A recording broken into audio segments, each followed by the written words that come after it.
Hola chicos, Ciencias Naturales 22.3. No sé si ya estoy explicando una lección o charlando por los codos, como se dice aquí, sin saber contenerme. Lo siento, voy a ver si me ciño otra vez, me ato otra vez al libro. Dice, efectúan todos los ríos y los torrentes un modelado, como el que modelar es hacer figuras con barro. Las aguas modelan la tierra, le dan una estructura a la corteza terrestre, debido no solo a su velocidad, sino a su caudal, que ya hemos dicho lo que era. Dice, volumen de agua que transporta por segundo. Volumen de agua que transporta por segundo. Sino también a los materiales que arrastran. Todos esos materiales que vimos en el día anterior, que habían arrastrado y hoy siguen arrastrando y cada vez menos, porque claro, si les hemos quitado la fuerza de sus grandes caudales ocasionales, debido a las retenciones que hacemos con los pantanos, al disminuir su velocidad y su caudal, disminuimos también su capacidad de erosión. Un ejemplo típico. El delta del Ebro, te lo pongo aquí, ¿sí? Y el Ebro pasa por aquí. Todas estas tierras que forman el delta del Ebro son tierras de aluvión, tierras que arrastradas del valle del Ebro las ha depositado en el mar Mediterráneo y han hecho estas tierras. En estas tierras que ves aquí hay varios pueblos, se cultiva arroz, y en estas bahías de sus entrantes, la de los alfaques, que me acuerdo del nombre de esta, pues hay producción de moluscos, de mejillones, etc. Pues se ha observado, del delta del Ebro me pasó una cosa muy curiosa. Ya sé que es una digresión, pero es porque marca también un poquito qué hemos hecho con los ríos. Compré unos planos que eran de los años 20 del siglo pasado. Los primeros planos, bueno, no los primeros, pero sí, que se hacían en España del mapa general nacional, a escala 1/25.000, que es una escala muy grande. Y estaban llenos de lagunas interiores, estas tierras. Bueno, no encontré todos los planos, todos los mapas, porque los venden por secciones, claro, no te lo pueden vender entero porque es enorme. Y entonces compré otras láminas, pero ya no había de la edición primera, y tuve que comprarlos de la edición que se había hecho al cabo de 10 años. ¿Qué ocurre? Que la primera lámina que yo, una de las primeras que había comprado, imagínate que había una laguna aquí y aquí acababa el mapa y se suponía que la laguna seguiría así, ¿verdad? Bueno, pues cuando compré la segunda lámina, esta, hecha después de 10 años, me encontré con que esto no tenía una secuencia lógica, sino que solo quedaba este trocito. Y entonces el mapa que yo monté hacía unas cosas raras, así como que aquí esta laguna estaba cortada en línea recta y aquí solo un salientito. ¿Qué había pasado con este trozo de laguna que también estaba? Que los arroceros, los campesinos, lo habían rellenado. Habían cogido la laguna y la habían rellenado con agua para hacer unas tierras someras, fácilmente inundables, para cultivar arroz, que se cultiva y muy bueno en el delta del Ebro. Y de todas aquellas lagunas que fomentaban pues la aparición de las aves de migración cada año, que se paraban aquí para ir luego caminando a África, y otros animales, otra fauna y otra flora, que si anguilas, peces de tal clase, los pajaritos de tal otra, las ratitas de agua, etcétera, pues han ido desapareciendo. ¿Quién? La acción del hombre. Que muchas de estas lagunas han desaparecido. Algo parecido pasó en otro fenómeno que estudiaremos, que es la Albufera de Valencia, que es un lago interior, pero separado solo por una barra de arena del mar. Ahí también se hicieron rellenos que prácticamente la Albufera la redujeron, pues, no sé, pues, no digo a la mitad de su superficie, pero a lo mejor a menos. Lo mismo que con las aguas que había en el interior del delta del Ebro. Pero bueno, a lo que estábamos. El Ebro lleva, desde que se hizo el embalse de Mequinenza y los embalses de cabecera, incluido en el que se hace en la misma cabecera ya, en mi pueblo, en el embalse de Reynosa, que es uno de los grandes. O sea, nada más nacer, nace con tal caudal allí en Fontibre que ya tiene un pantano de los grandes, el pantano de Reynosa. Precioso, un paraje precioso, pero si vas, vete abrigado, aunque sea en verano, vete abrigado. Porque ahí hace frío, decía mi padre que se lava el pensamiento.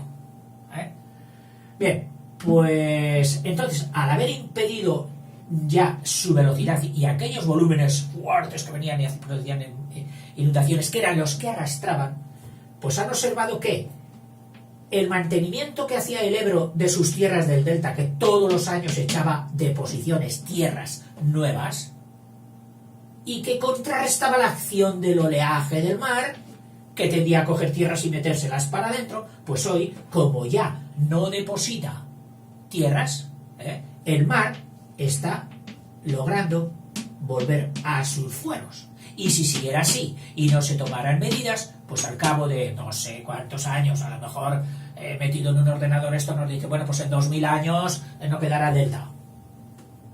No lo sé, la velocidad, pero es cierto que estas playas están experimentando un retroceso por falta de aportes de tierras de aluvión, que así se llaman, del río. Y esto que te cuento yo del Ebro, pues luego tú lo irás de otros muchos ríos y podrás aplicarlo. Los aportes de los ríos y todo esto. Bien, pues los ríos, tanto en ríos como en torrentes, ejercen las tres acciones de todos los agentes geológicos externos, que si te recuerdas cuáles eran la de erosión, la de transporte y la de sedimentación, el famoso trío con el que estamos haciendo como base bastantes vídeos y otros que quedan todavía. Dice, aunque de una forma más regular en los primeros que en los ríos, puesto que son cursos constantes. Es decir, lo harán más esto los ríos, que llevan agua constantemente, que no uno que solo lleva agua durante un mes. A lo largo de todo el cauce se van a dar los tres procesos simultáneamente, pero en forma selectiva según sea la velocidad del agua y la clase de materiales existentes. Si pasa por tierras terrosas, depósitos de los famosos loes de sedimentación, aunque el loes hay que tener en cuenta, ojo, que es de sedimentación y de procedencia eólica. Aquí no. Aquí, a la orilla de los ríos, la sedimentación que hay, las tierras que hay que no son rocosas y están a la orilla del río, son de sedimentación del río, fluvial. Aportadas, sí, en momentos en que el río tenía mayores cauces de agua, fueron creando esas terrazas, esas plataformas a la orilla de los ríos, que son las más fértiles, las llamadas vegas, que es donde se ponen las huertas y todo. Así, bueno, una característica de esto mundialmente conocida y además muy estudiada en la historia por su importancia cultural eran las inundaciones del Nilo. Que si quieres verlas, pues dirígete a la serie Historia del Arte y de la Cultura, busca Egipto, el antiguo Egipto, y al hablar de sus formas de vida y la importancia del río, allí las he explicado un poquito más prolijamente. Ya sé que la palabra prolijo y explicar te da susto. Es que se enrolla, no lo sé. Así, en el curso alto del río, y ahora miraríamos ya estos tres factores, cojamos ya un río modelo. Un río modelo. Y ese río, que nace en las montañas, baja con mucha velocidad, pasa por un curso medio ya de menos inclinación y por último llega a la plataforma, ya digamos a la altura del mar, el mar, pero ya una plataforma donde estaría curso alto, curso medio y curso bajo. El Ebro, que te lo digo porque yo lo descubrí hace poco, y la primera vez que lo oí dije, no es posible. ¿Cómo me dice usted que tal población, Mora de Ebro, que está todavía, que faltan 200 o 300 kilómetros, no, 200 fácil, hasta la desembocadura del Ebro? Me dice usted que solo está a 4 metros sobre el nivel del mar, pero si 4 metros no son nada. O sea, que desde de los 200 kilómetros el Ebro prácticamente no cae, va en plano. Como que ha habido muchos intentos de hacerlo navegable, pero el Ebro es durillo, porque a pesar de los embalses que tiene de retención y control de aguas, experimenta crecidas demasiado vigorosas para los barquitos, y sobre todo porque además con las corrientes, porque aunque no tenga desnivel, claro, si tú vas metiendo agua por aquí, aunque no haya desnivel, aun cuando fuera plano, a cero, si tú metes agua por aquí no tiene salida, tiene que buscarla por aquí, que es donde está el mar, y entonces se organiza pues una corriente, y esa corriente mueve fondos y te desplaza el suelo irregular del Ebro, te lo desplaza con de un año a otro, y entonces es imposible tener unos mapas fijos del fondo, digamos, del canal que se quisiera hacer navegable. Solamente en Sevilla, y a partir de Sevilla, donde sí la plataforma es amplia, hasta Sanlúcar de Barrameda, en Cádiz, donde desemboca desde Sevilla, el curso del Guadalquivir, en principio navegable, se dijo, bueno, para no tener estos posibles fallos de cambios del suelo que dificulten la navegación, ya desde muy antiguo se hicieron canales paralelos al río, anchos, en los que se pudiera meter agua, pero ya digamos casi agua que resultaba embalsada, es decir, tener una superficie de agua prácticamente sin corriente, donde los barcos, incluso grandes, de gran calado, pudieran entrar. Y hoy el puerto de Sevilla es un puerto que recibe barcos de gran tonelaje, y te impresiona pasar por Sevilla, y desde los puentes ya exteriores y pasado el Triana y todo aquello, ves las grúas que estás acostumbradas a verlas, pues no sé, en Bilbao, en Gijón, en Barcelona, en Alicante, en Málaga, sí, pero verlas en tierra, en Sevilla, donde un barco se mete y con su cuerpo hace más altura que los edificios más altos de Sevilla. Y sacado así con un teleobjetivo, resulta que lo que más alto se ve ahí es un barco. Y tú dices, pero si es todo tierra, ¿qué hace ese barco ahí? Ah, es que está el Guadalquivir navegable. Bueno, claro, y un canal luego ya se puede dragar.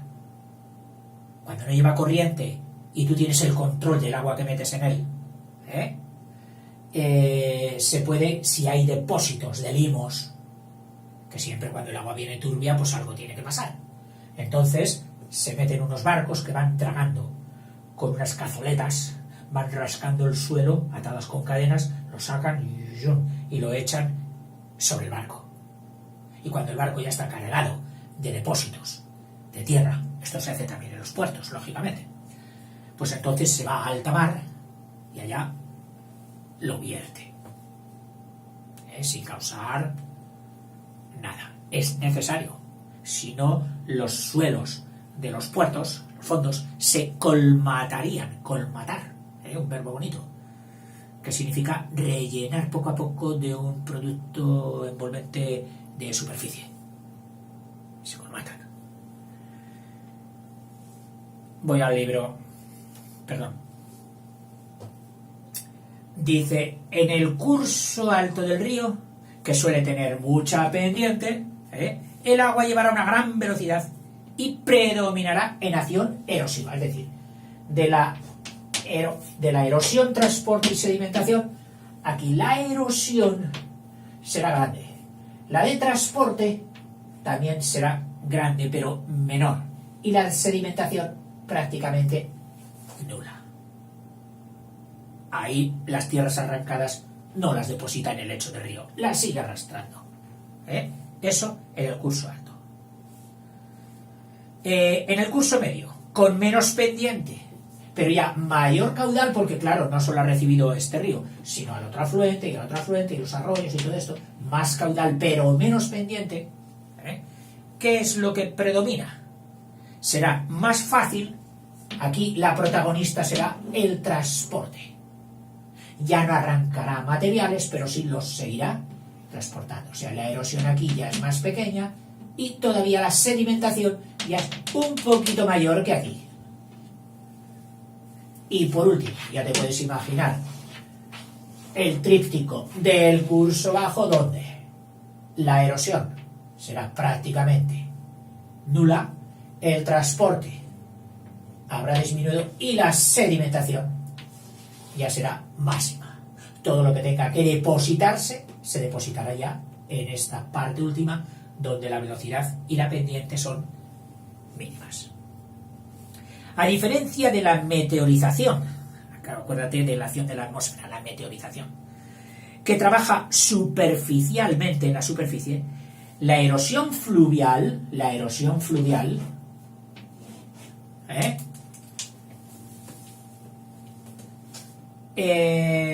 lo hace en forma lineal.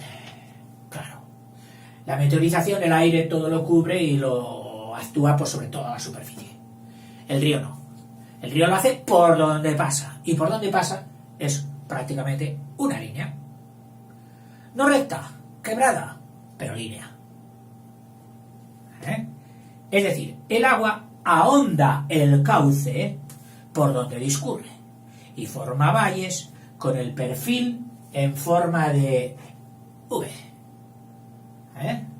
Bueno, a lo mejor la V es un poquito más abierta.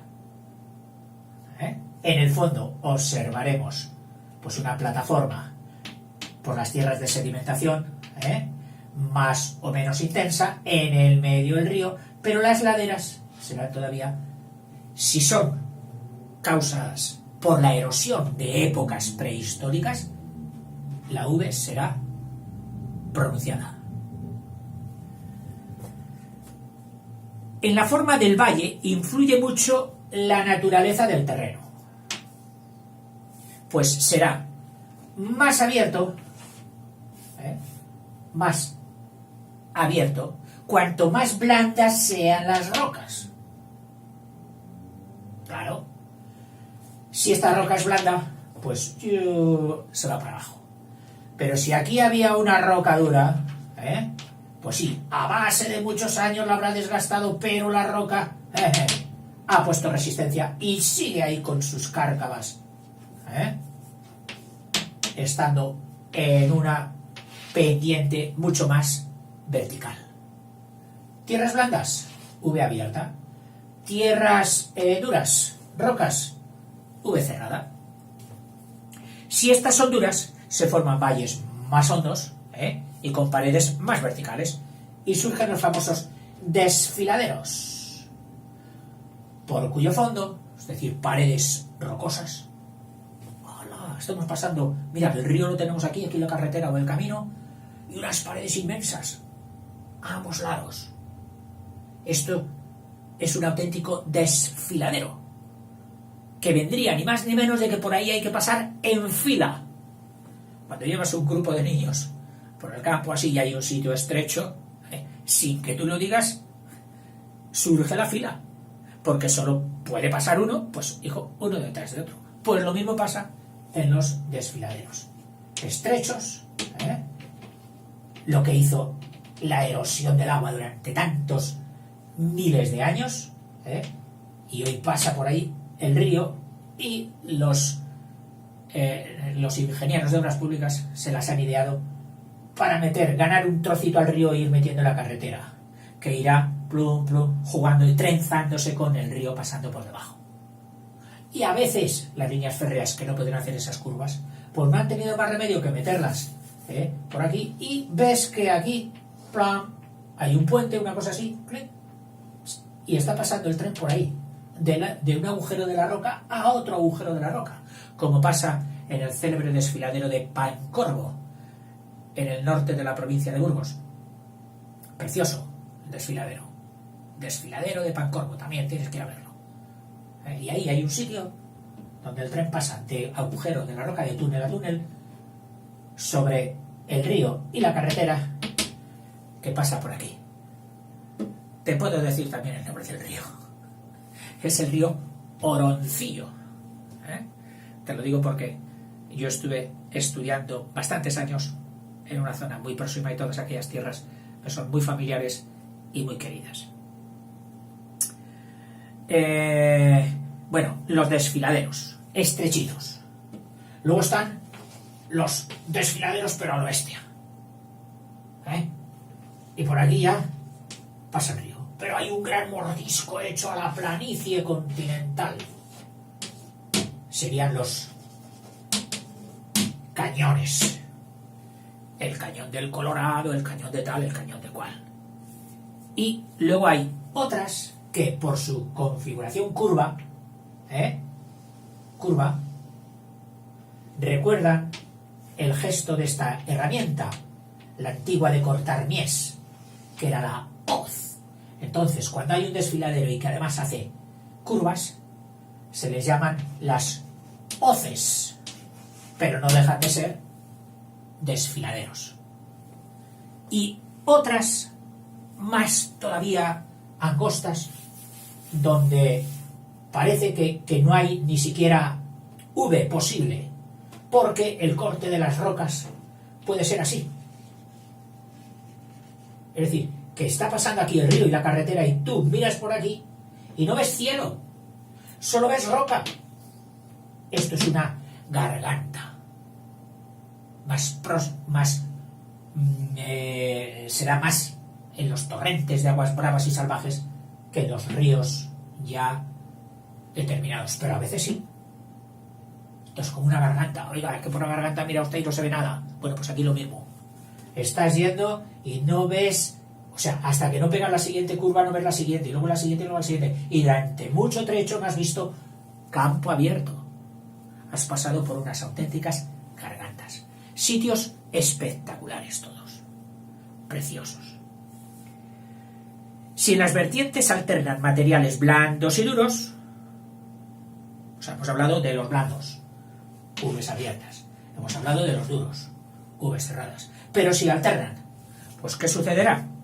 Que, lógicamente, los blandos se socavarán y los duros permanecerán ahí. ¿Dando lugar a qué? Pues a concavidades. Si de esta pared aquí hay una roca dura y esto luego todo es blando y esto luego todo es duro, pues cuando venga un agente externo lo que va a hacer va a ser esto. Aquí lamerá un poquito, pero aquí se meterá mucho y volverá a bajar en la dura y bajar.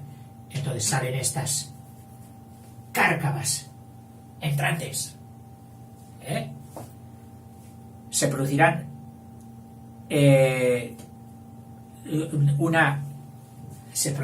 un socavamiento de los blandos, pero cuando esta dura pierda el apoyo que te le daba la blanda, pues puede ser, y de hecho es, que llegue un momento en que la acción de los hielos y de todo esto resquebraje y haga caer la roca dura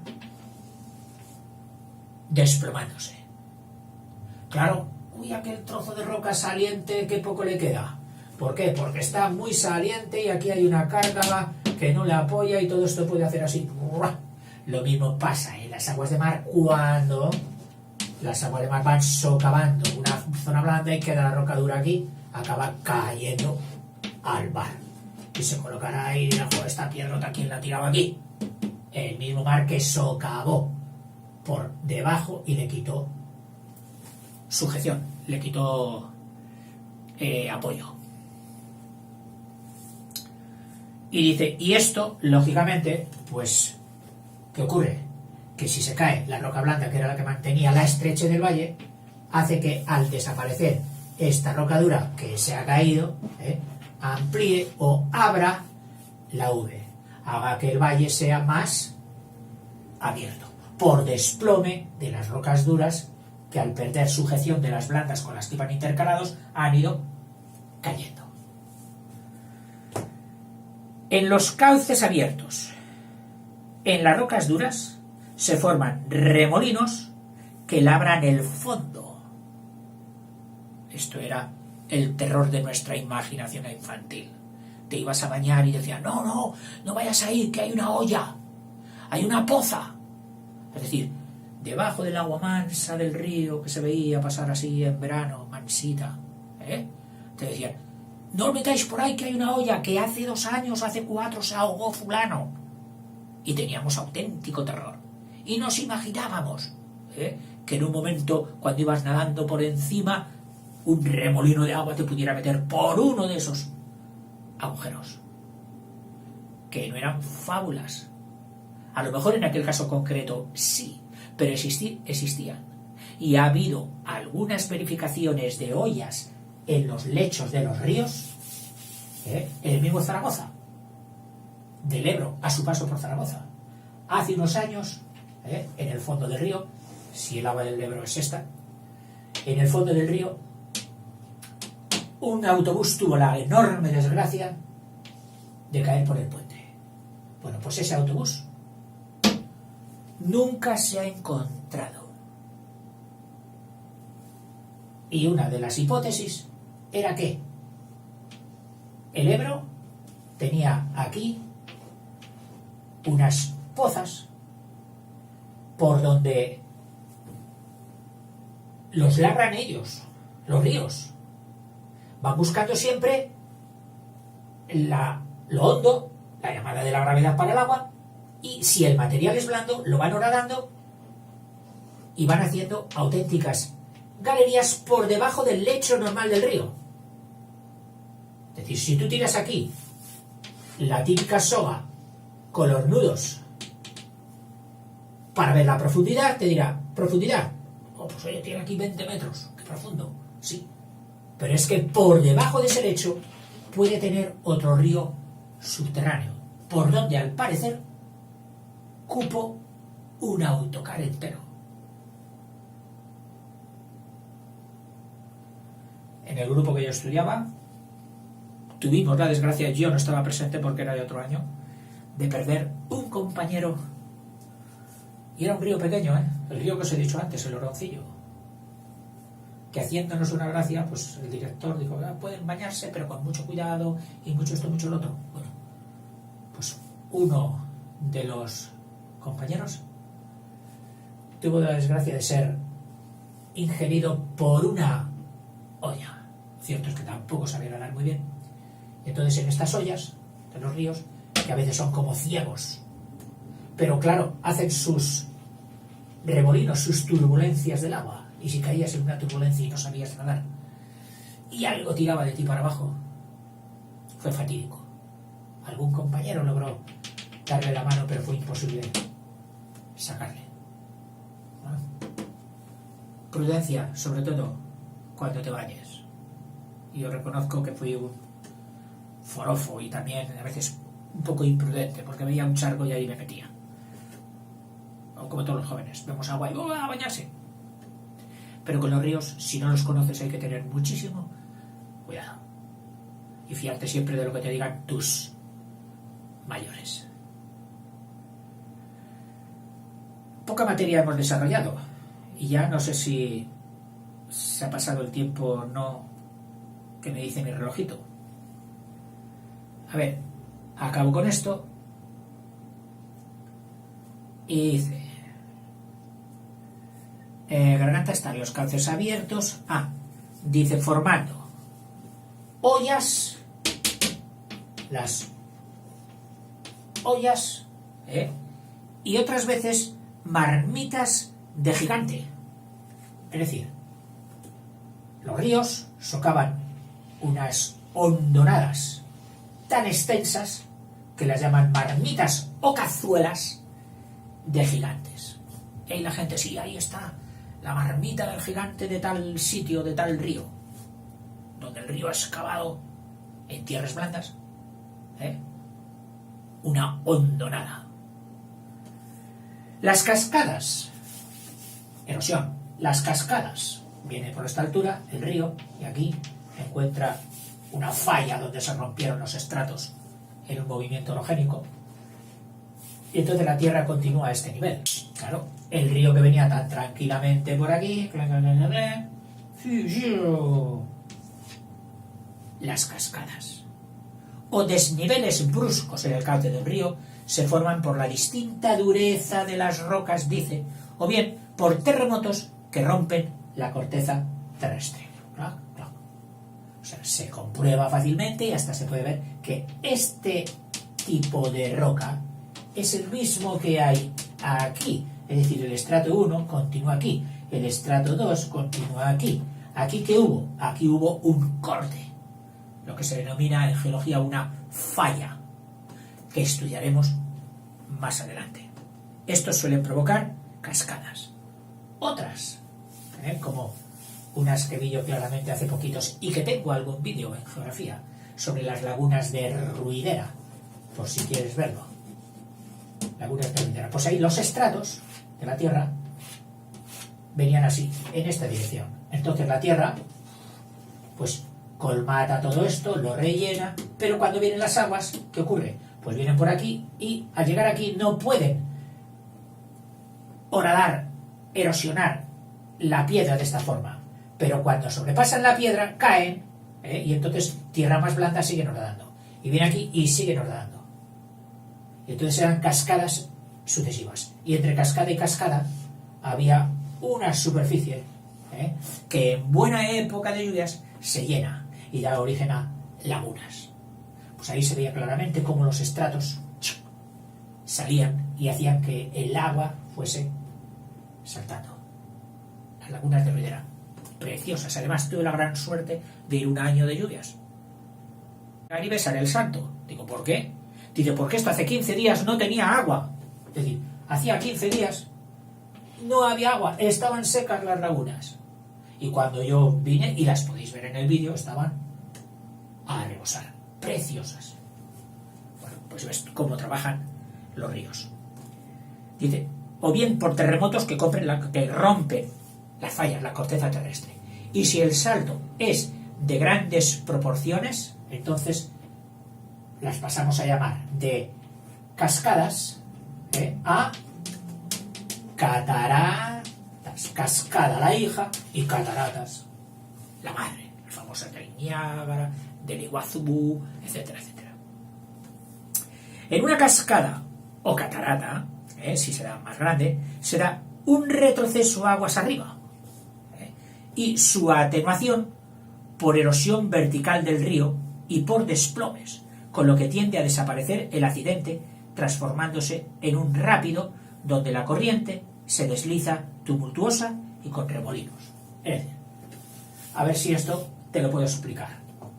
El estrato este que estaba haciendo ahí de barrera, el agua se encuentra con él y al encontrarse con este obstáculo, ¿qué hace?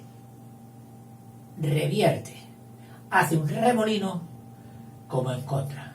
Y entonces aquí va horadando, va colmatando de tierras, se quedan aquí colmatadas, y al mismo tiempo va desgastando la cresta.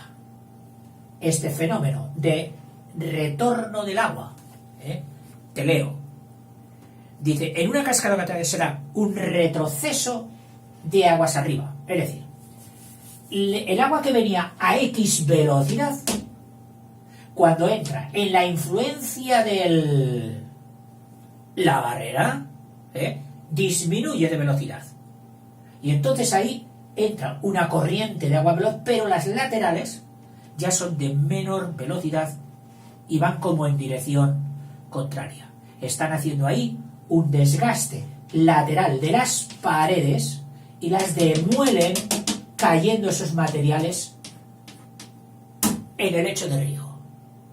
Entonces, esos materiales que van colmatando el fondo del río, y al mismo tiempo el desgaste de la cresta, acaban convirtiéndolo de cascada que era, en que se ha convertido en aguas rápidas, que es lo que se llama ni más ni menos un rápido.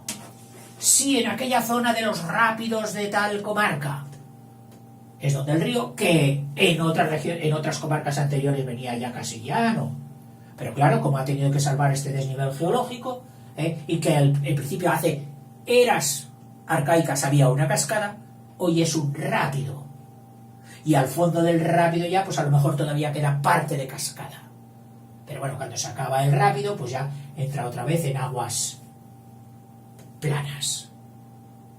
O sea, las cascadas, cuando son de materiales fácilmente desgastables, mediante ese proceso de retroceso anterior a la cascada y de colmatación del suelo, se convierte en un rápido, donde la corriente se desliza tumultuosa y con remolinos.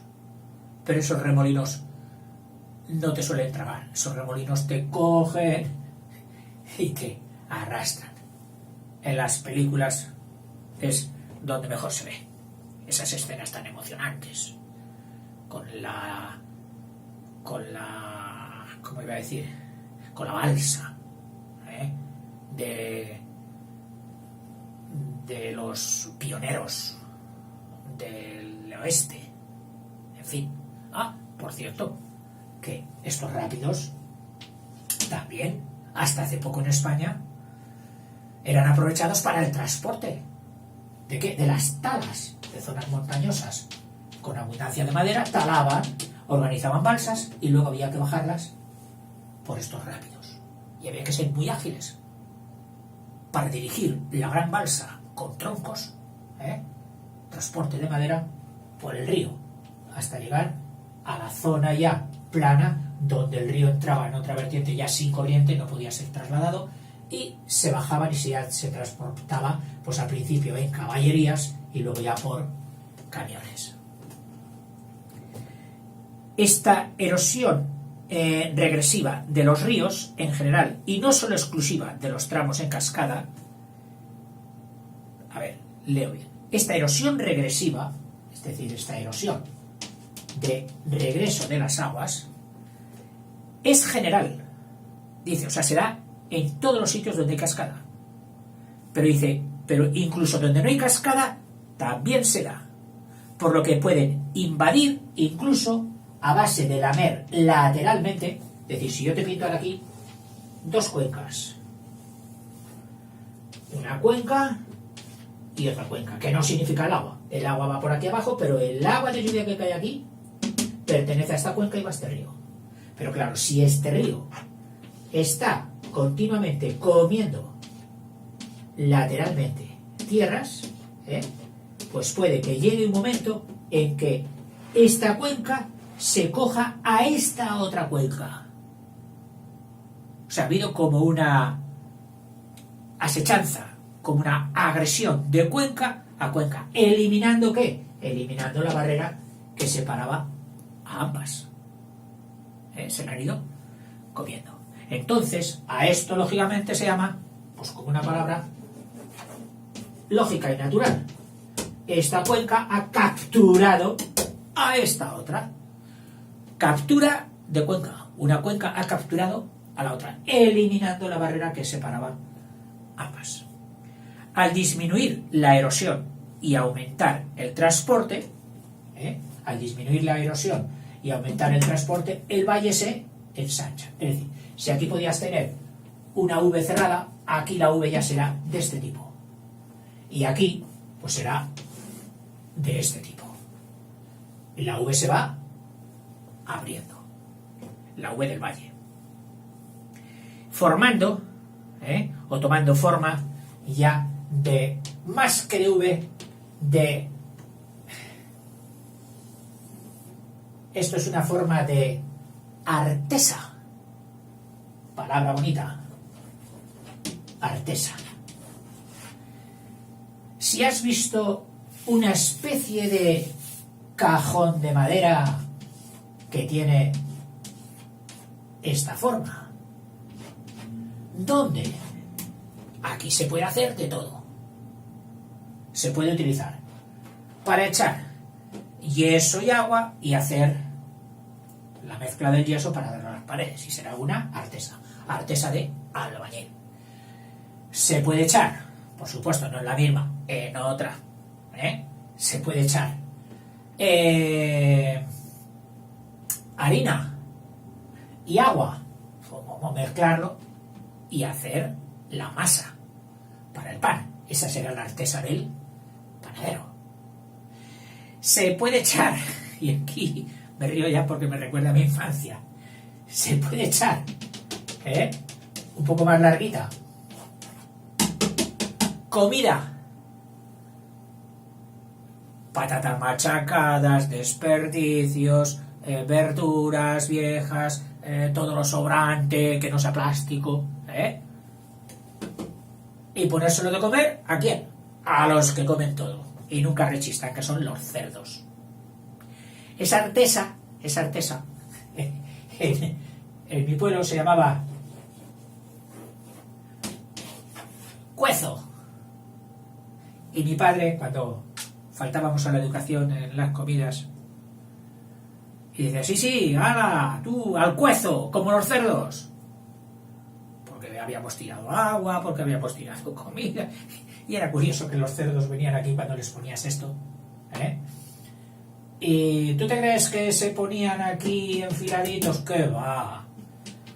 Había que buscar sitios. Bueno, en mi casa solo había un cerdo, como mucho dos, pero en sitios donde hay muchos cerdos y se les ponía así, se metían y metían las patas dentro del cuezo, que era lo que decía mi padre.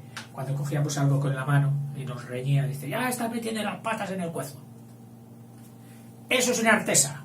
Entonces, sí, te viene a cuento. Viene a cuento, ¿por qué? Porque los valles de la parte última, del curso bajo del río, más que tomar forma de V, toman forma de artesa. Al ensancharse el valle, el agua describe ondas o meandros. Es decir, cuando es tan poca la fuerza del agua, tú imagínate, iba a decir una burrada, pero no la digo. Coges una regadera que eche un chorrito de agua y échalo sobre una superficie plana. Verás como el agua busca sensiblemente la parte más baja, donde haya una pequeña inclinación, pero no describirá una línea recta, sino que irá haciendo así.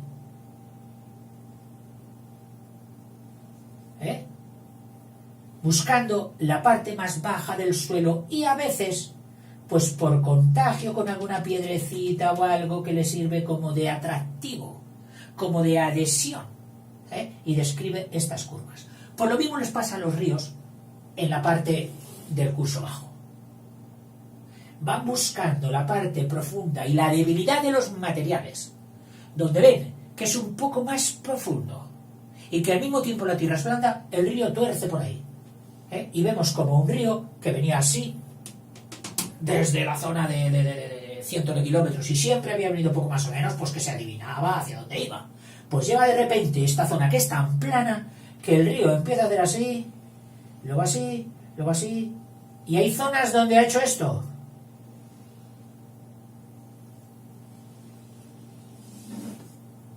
¡Madre mía!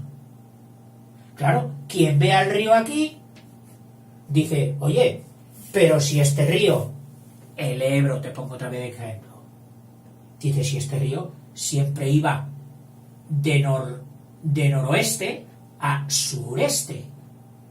Y aquí está yendo claramente en contra. ¿Cómo es esto? Claro, tú desde aquí no estás viendo este trozo de brazo ni este trozo de brazo. Y es que ha hecho estas curvas dejando tierras en medio, porque todo esto son tierras. Tierras donde pasan las carreteras y donde hay pueblos, que a lo mejor hay un pueblo aquí. Y desde este pueblo, que está aquí, por ejemplo, si se asoman por una parte ven que el río va así. Y en la otra, bueno, si era así, ¿no? Perdón. Que el río va así. Se asoman por la otra y ven que el río va al contrario. Claro, ellos como han vivido allí saben que hay una curva por la que el río retrocede. Y si están aquí, por lo mismo te asoman por aquí. Y claro, curioso que hay alguna casa de donde ven las dos corrientes del río. La que va en un sentido y la que va en otro. Estos son los famosos meandros o curvas de muchísimos grados en los ríos, en los que la velocidad es máxima en la parte cóncava, es decir, aquí la velocidad será más lenta que aquí. Aquí la velocidad en las partes cóncavas es una velocidad mayor. Experimenta más escorrentia que en esta, que en las que son menos cóncavas, o en las que son, como aquí, convexas.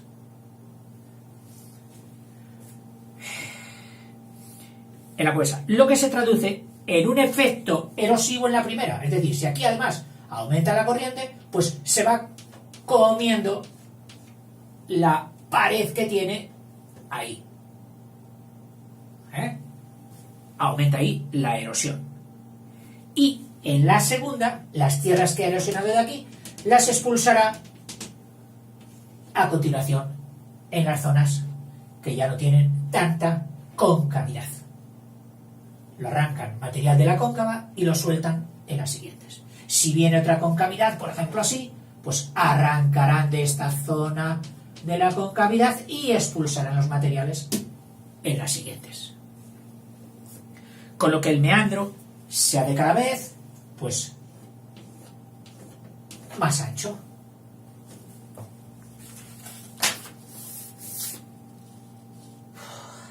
Todavía queda otro trocito y ya te he dado mucha paliza en este vídeo. Cortamos y paso al siguiente. Venga, hasta ahora.